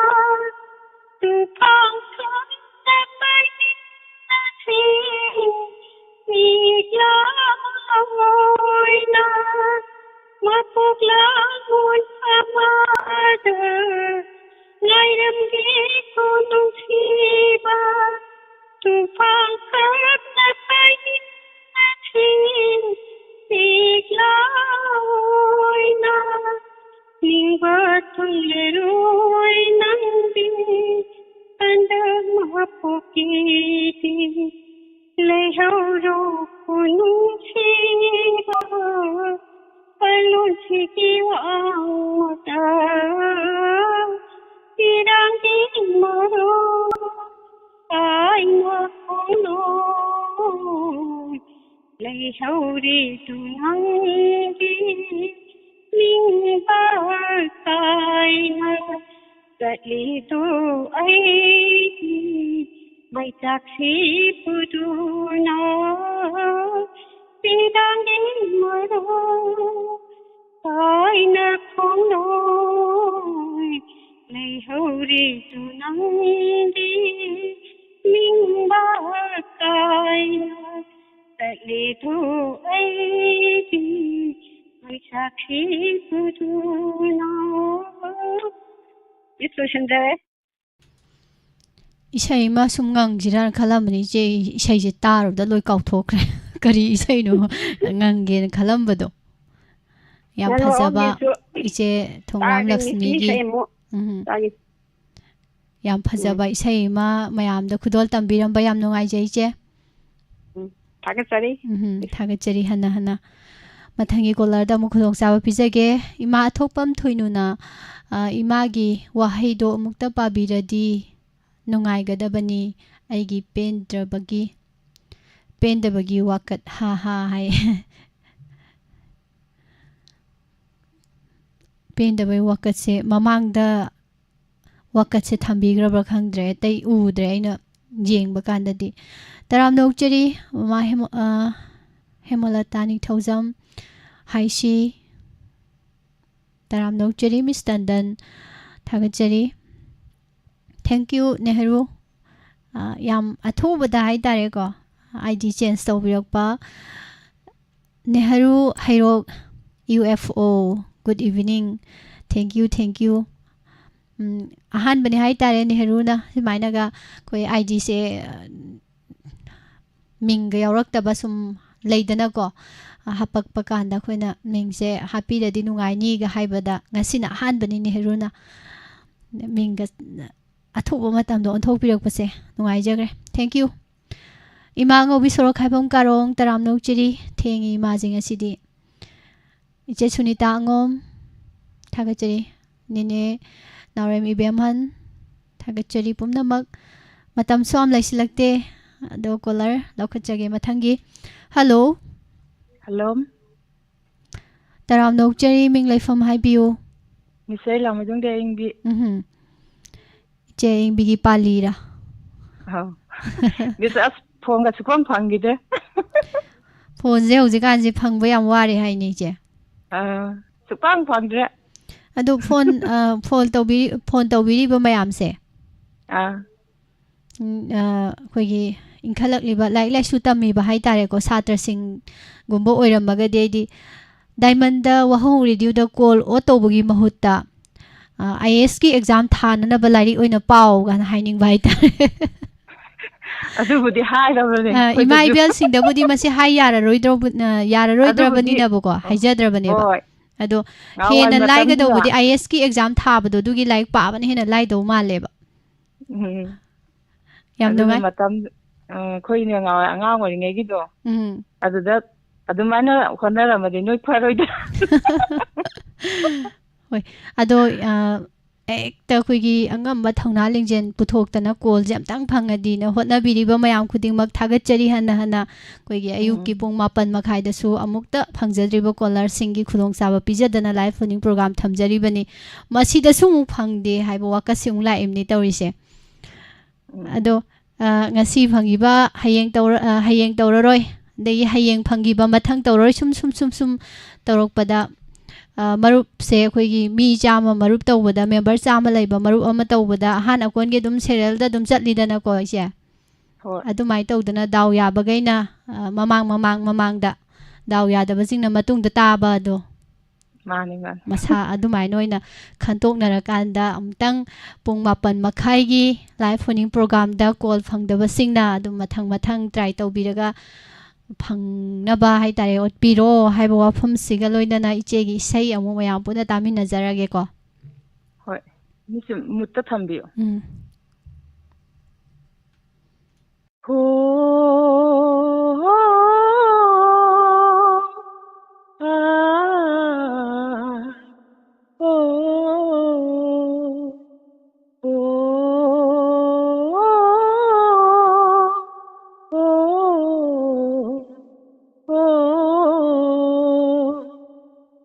ꯅꯨꯡꯁꯤꯕꯗ ꯅꯉꯣꯟꯗꯕ ꯀꯅꯥ ꯂꯩ ꯐꯖꯕꯗ ꯄꯥꯝꯂꯣꯏꯗꯕ ꯀꯅꯥ ꯂꯩ ꯀꯥꯏꯅꯕꯗ ꯀꯞꯂꯣꯏꯗꯕ ꯀꯅꯥꯅꯣ ꯍꯥꯏꯅꯕꯗ ꯋꯥꯔꯣꯏꯗꯕ ꯀꯅꯥꯅꯣ ꯑꯩꯗꯤ ꯀꯞꯂꯦꯁꯨ ꯍꯥꯏꯔꯔꯣꯏ ꯅꯪꯒ ꯀꯥꯏꯅꯕ ꯃꯤꯀꯨꯞꯇꯨꯗ ꯑꯩꯗꯤ ꯀꯞꯂꯦꯁꯨ ꯍꯥꯏꯔꯔꯣꯏ ꯅꯪꯒ ꯀꯥꯏꯅꯕ ꯃꯤꯀꯨꯞꯇꯨꯗ ꯅꯨꯡꯁꯤꯕꯗ ꯅꯉꯣꯟꯗꯕ ꯀꯅꯥ ꯂꯩ ꯐꯖꯕꯗ ꯄꯥꯝꯂꯣꯏꯗꯕ ꯀꯅꯥ ꯂꯩ ꯃꯤꯠꯀꯤ ꯃꯤꯌꯦꯡ ꯃꯤꯆꯥꯟꯅꯅ ꯊꯃꯣꯏ ꯏꯊꯥ ꯍꯧꯍꯜꯂꯝꯂꯒ ꯃꯤꯠꯀꯤ ꯃꯤꯌꯦꯡ ꯃꯤꯆꯥꯟꯅꯅ ꯊꯃꯣꯏ ꯏꯊꯥ ꯍꯧꯍꯜꯂꯝꯂꯒ ꯆꯠꯂꯒꯦꯁꯨ ꯍꯥꯏꯔꯝꯗꯅ ꯆꯠꯈꯤꯕ ꯑꯩꯗꯤ ꯉꯁꯤꯁꯨ ꯐꯣꯡꯂꯔꯣꯏ ꯅꯪꯅ ꯆꯠꯈ꯭ꯔꯕ ꯃꯇꯨꯡꯁꯤꯗ ꯑꯩꯗꯤ ꯉꯁꯤꯁꯨ ꯐꯣꯡꯂꯔꯣꯏ ꯅꯪꯅ ꯆꯠꯈ꯭ꯔꯕ ꯃꯇꯨꯡꯁꯤꯗ ꯅꯨꯡꯁꯤꯕꯗ ꯅꯉꯣꯟꯗꯕ ꯀꯅꯥ ꯂꯩ ꯐꯖꯕꯗ ꯄꯥꯝꯂꯣꯏꯗꯕ ꯀꯅꯥ ꯂꯩ ꯃꯣꯃꯣ ꯅꯣꯛꯄ ꯅꯪꯒꯤ ꯃꯤꯅꯣꯛꯅ ꯑꯄꯥꯝ ꯅꯨꯡꯁꯤ ꯀꯥꯏꯍꯧꯔꯝꯂꯒ ꯃꯣꯃꯣ ꯅꯣꯛꯄ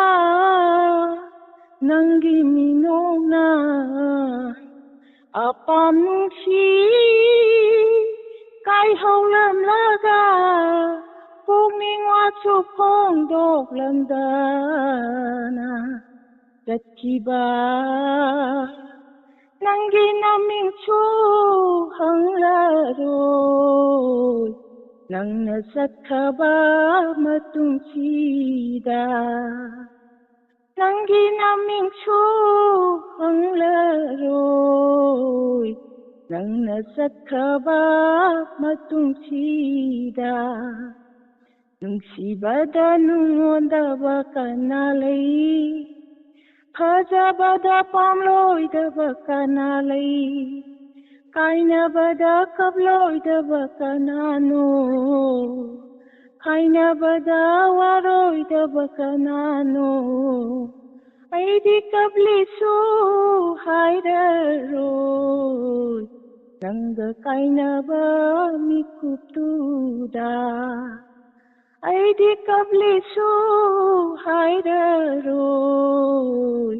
ꯅꯪꯒ ꯀꯥꯏꯅꯕ ꯃꯤꯀꯨꯞꯇꯨꯗ ꯅꯨꯡꯁꯤꯕꯗ ꯅꯉꯣꯟꯗꯕ ꯀꯅꯥ ꯂꯩ ꯐꯖꯕꯗ ꯄꯥꯝꯂꯣꯏꯗꯕ ꯀꯅꯥ ꯂꯩ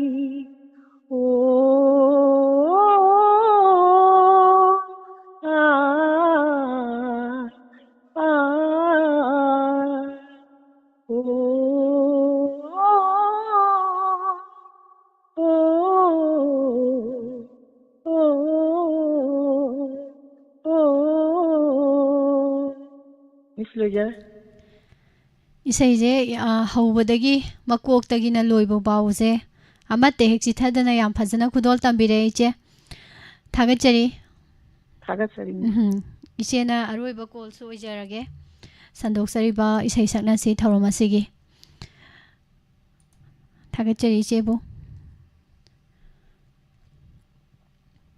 ꯂꯣꯏꯁꯤꯜꯂꯛꯄꯁꯦ ꯉꯁꯥꯏꯗꯒꯤ ꯂꯣꯏꯁꯤꯜꯂꯛꯄꯁꯤꯗ ꯑꯩ ꯀꯩꯅꯣꯝ ꯈꯜꯂꯤꯕꯅꯤ ꯃꯌꯥꯝꯗ ꯏꯁꯩꯁꯦ ꯑꯃꯈꯛ ꯁꯨꯝ ꯇꯥꯍꯟꯕꯕꯨꯗꯤ ꯏꯁꯩꯁꯦ ꯌꯥꯝꯗ꯭ꯔꯕꯗ ꯏꯁꯩꯁꯦ 10 ꯀꯨꯟ ꯑꯃꯨꯛ ꯑꯗꯨꯃꯥꯏꯅ ꯇꯥꯍꯟꯁꯤꯔꯅ ꯈꯜꯂꯦꯕ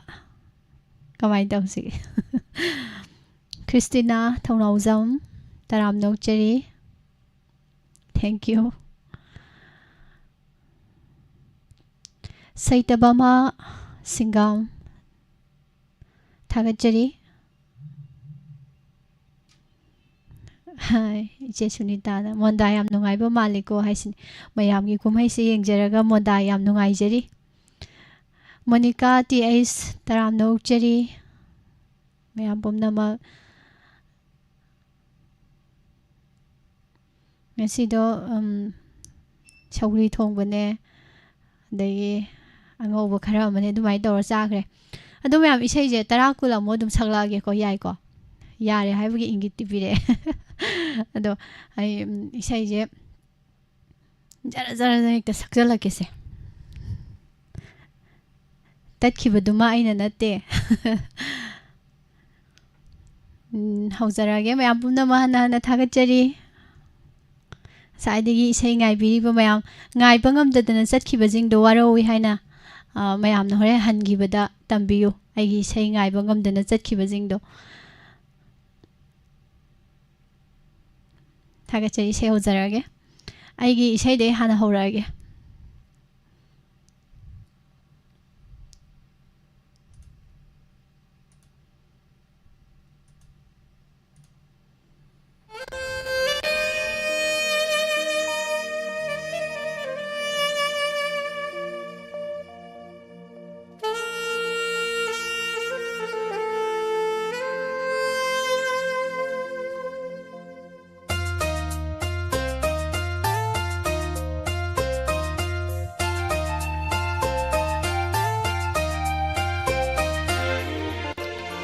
ꯍꯧꯖꯤꯛ ꯍꯧꯖꯤꯛ ꯃꯌꯥꯝꯅ ꯇꯥꯕꯤꯔꯤꯕ ꯃ꯭ꯌꯨꯖꯤꯛꯁꯦ ꯌꯥꯝ ꯐꯖꯩꯀꯣ ꯏꯁꯩꯁꯤꯁꯨ ꯐꯖꯕꯅꯦ ꯑꯗꯣ ꯁꯤꯗ ꯑꯩ ꯍꯥꯟꯅ ꯍꯦꯛꯇ ꯍꯧꯒꯦ ꯈꯨꯂꯥꯡꯒꯥꯡꯁꯦ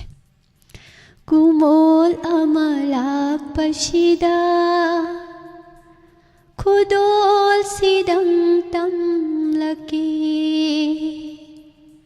ꯍꯥꯏꯔꯛꯂꯔꯣꯏ ꯇꯝꯂꯛꯂꯔꯣꯏ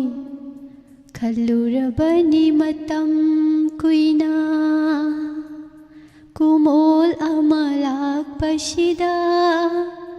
ꯈꯨꯗꯣꯜꯁꯤꯗꯪ ꯇꯝꯂꯛꯀꯦ ꯈꯨꯗꯣꯜꯁꯤꯗꯪ ꯇꯝꯂꯛꯀꯦ ꯅꯨꯡꯁꯤꯕꯤ ꯅꯪꯅ ꯄꯥꯝꯖꯗꯕ ꯋꯥꯍꯩ ꯑꯃ ꯍꯥꯏꯔꯔꯣꯏ ꯑꯁꯤꯃꯇꯪ ꯇꯝꯂꯛꯀꯦꯀꯣ ꯅꯨꯡꯉꯥꯏꯅ ꯂꯩꯌꯣ ꯅꯪꯒꯤ ꯄꯨꯟꯁꯤ ꯀꯨꯃꯣꯜ ꯑꯃ ꯂꯥꯛꯄꯁꯤꯗ ꯈꯨꯗꯣꯜꯁꯤꯗꯪ ꯇꯝꯂꯛꯀꯦ ꯈꯨꯗꯣꯜꯁꯤꯗꯪ ꯇꯝꯂꯛꯀꯦ ꯊꯥꯞꯂꯕ ꯌꯨꯝꯗ ꯃꯇꯝ ꯀꯨꯏꯔꯕꯒꯤ ꯇꯨꯡꯗ ꯊꯥꯞꯂꯕ ꯌꯨꯝꯗ ꯃꯇꯝ ꯀꯨꯏꯔꯕꯒꯤ ꯇꯨꯡꯗ ꯃꯥꯏꯊꯤꯔꯕ ꯂꯥꯟꯃꯤ ꯑꯣꯏꯅ ꯍꯟꯒꯗꯧꯔꯤ ꯑꯩꯅ ꯊꯥꯞꯂꯕ ꯌꯨꯝꯗ ꯃꯇꯝ ꯀꯨꯏꯔꯕꯒꯤ ꯇꯨꯡꯗ ꯊꯥꯞꯂꯕ ꯌꯨꯝꯗ ꯃꯇꯝ ꯀꯨꯏꯔꯕꯒꯤ ꯇꯨꯡꯗ ꯃꯥꯏꯊꯤꯔꯕ ꯂꯥꯟꯃꯤ ꯑꯣꯏꯅ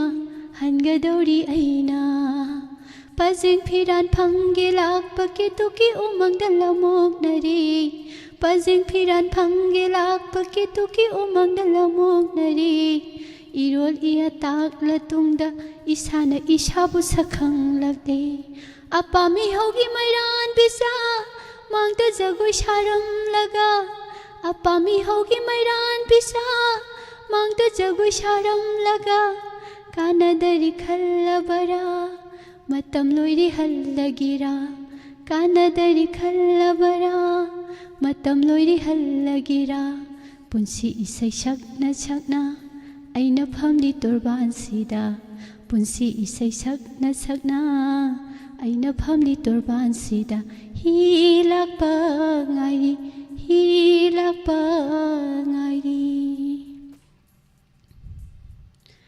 oi hallu aibu punsigi lamlanba puduna jatko nangini nushiba haiganu aibu minung sikhangdaba ngamgani nangbu punsigi kainaba oi hallu aibu punsigi lamlanba nangbu asum ningsingduna leire mikup ama nangbu kaugi ngamdri lamdam kaida chatlaga aibu lamdam kaida chatlaga aibu potha sige mikup amatang asomdai khumai athapada gauraganu laingamdari miram sida athapada gauraganu laingamdari miram sida thola bilaina gumbi thola bilaina gumbi waraganu lakli ai isai muktaruragane isai gitan thada liri humliba malangba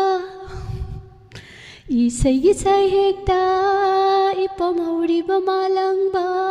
saida sungang hawe simaina sa haweba kanagumba amna yamna nuksina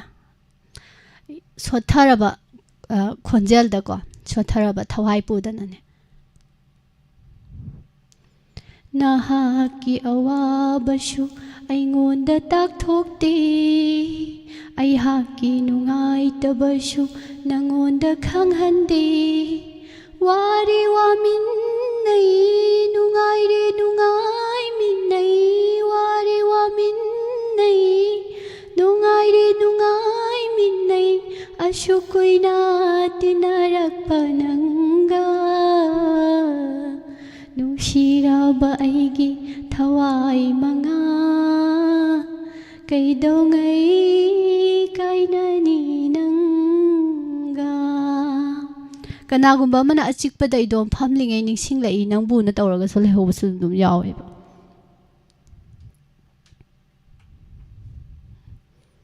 wakhan yam khanwa mina khalluranu kaidobage thamoi nangbu kainabada apenba kanabu yawbage nokna leihobi mabu ningsinglunu kaplamba taraba mikuptuda mana nangbu manaktagi lakpa ngamlamgadara khalluranu kaidobage thamoi nangbu simai chawe adu yam ngausinaba inkhalakpa nupa macha manane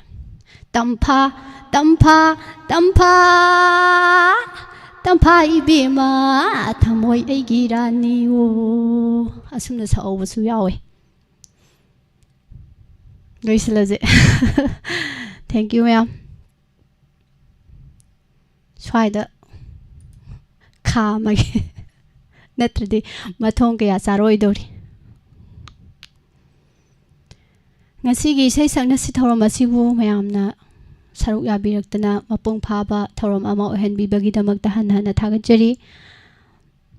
ꯃꯊꯪꯒꯤ ꯊꯧꯔꯝꯗ ꯁꯨꯃꯥꯡ ꯂꯤꯂꯥꯒꯤ ꯊꯧꯔꯝ ꯑꯃꯨꯛ ꯃꯌꯥꯝ ꯁꯔꯨꯛ ꯌꯥꯃꯤꯟꯅꯁꯤ ꯇꯥꯃꯤꯟꯅꯁꯤ ꯔꯦꯗꯤꯑꯣꯒꯤ ꯈꯨꯠꯊꯥꯡꯗ TV ꯆꯦꯅꯦꯜꯁꯤꯡꯗ ꯑꯗꯨꯝ ꯌꯦꯡꯃꯤꯟꯅꯁꯤ ꯃꯊꯪ ꯅꯨꯃꯤꯗꯥꯡꯒꯤ ꯊꯝꯂꯤꯕ ꯄ꯭ꯔꯣꯒ꯭ꯔꯥꯝꯁꯤꯡ ꯂꯥꯏꯚ ꯐꯣꯟꯅꯤꯡ ꯄ꯭ꯔꯣꯒ꯭ꯔꯥꯝ ꯅꯨꯃꯤꯗꯥꯡꯒꯤ ꯄꯨꯡ 7 ꯇꯥꯔꯛꯄ ꯃꯇꯝꯗ ꯂꯩꯖꯔꯤ ꯄꯨꯡ 9:30 ꯇꯥꯔꯛꯄ ꯃꯇꯝꯗ ꯏꯟꯁꯄꯦꯛꯇꯔ ꯇꯌꯥꯏꯒꯤ ꯍꯟꯖꯤꯟꯕ episode ꯉꯔꯥꯡꯒꯤ ꯃꯈꯥ ꯇꯥꯔꯛꯄ ꯁꯔꯨꯛ ꯄꯨꯡ 8:30ꯗ entertainmentꯒꯤ ꯊꯧꯔꯝ ꯇꯦꯂꯦꯟ ꯍꯟ ꯏꯁꯩ ꯁꯛꯅꯁꯤ ꯊꯧꯔꯝꯁꯤꯡꯗ ꯑꯃꯨꯛ ꯁꯔꯨꯛ ꯌꯥꯕꯤꯌꯨ ꯑꯊꯦꯡꯕꯒꯤ ꯏꯁꯩ ꯑꯃꯗꯤ ꯑꯊꯦꯡꯕꯒꯤ ꯃꯌꯥꯝꯅ ꯈꯧꯔꯥꯡꯅ ꯇꯥꯅꯤꯡꯅ ꯉꯥꯏꯔꯤꯕ ꯏꯟꯁꯄꯦꯛꯇꯔ ꯇꯌꯥꯏꯒꯤ ꯑꯅꯧꯕ episodeꯇ ꯉꯔꯥꯡꯒꯤ ꯃꯈꯥ ꯃꯌꯥꯝ ꯃꯊꯛꯇ ꯊꯝꯂꯤꯕ ꯄ꯭ꯔꯣꯒ꯭ꯔꯥꯝꯁꯤꯡꯁꯦ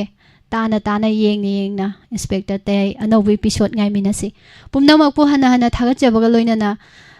ꯍꯧꯖꯤꯛꯀꯤꯗꯤ ꯏꯁꯩ ꯁꯛꯅꯁꯤ ꯊꯧꯔꯝ ꯃꯇꯥꯡ ꯑꯁ꯭ꯋꯥꯏꯗ ꯂꯣꯏꯁꯤꯟꯖꯔꯦ ꯄꯨꯝꯅꯃꯛꯄꯨ